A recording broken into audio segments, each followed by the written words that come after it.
Hi friends, কেমন আছো তোমরা সবাই? আশা করি সবাই খুব ভালো আছো।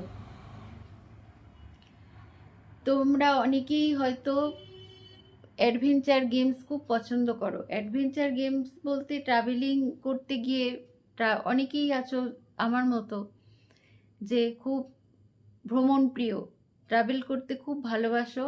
আর ট্রাভেলিংয়ে গিয়ে বিভিন্ন যে অ্যাডভেঞ্চার স্পোর্টসগুলো আছে, যেমন scuba driving, river crafting, paragliding, bungee jumping, এগুলো করতে খুবই পছন্দ করো। আমিও এগুলো খুবই পছন্দ করতাম, কিন্তু যতবারই আমি করতে গেছি আমার বাড়ির লোকেরা বাধা দিয়েছে। কিন্তু এখন দেখছি তারা ঠিকই করেছিল। ভালো যদি কেউ চেয়ে থাকে কারুর, তো সে একমাত্র বাড়ির লোকই। কারণ কখনো দুর্ঘটনা কখনো তো বলে কয়ে আসে না, হঠাৎই হয়, আর কার সাথে হবে এটাও আগে থেকে জানা থাকে না।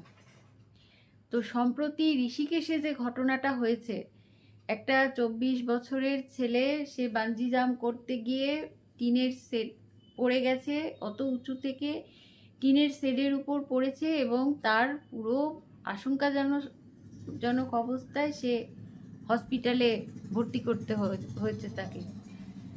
কি হবে তার সাথে জানা নেই, সে তার জীবন আদৌ থাকবে কি না সেটাও কারোর জানা নেই। তো এই যে ভয়ঙ্কর ঘটনা, এটার জন্য কে দায়ী? শোনা যায় যে এই যে ইন্ডিয়াতে এই যে সেফটি চেকিং হয় না, যেমন ওই যে যে যে দড়িগুলো থাকে ওই বানজি জাম্পিং বা যে কোনো, সেগুলো প্রপার চেক হয় না, বা যে কোনো স্পোর্টস গেমসে ডেলি প্রপার চেক করা হয় না। হ্যাঁ, তো এখন মনে হয় যে এগুলো না করাই ভালো। প্রপার চেকিং যেখানে হওয়ার সন্দেহ রয়ে যাচ্ছে, সেখানে নিজের জীবনের সাথে এরকম মজা মনে হয় না করাই ভালো। কারণ জীবন অমূল্য, সেটা একবার গেলে আর ফেরত আসবে না।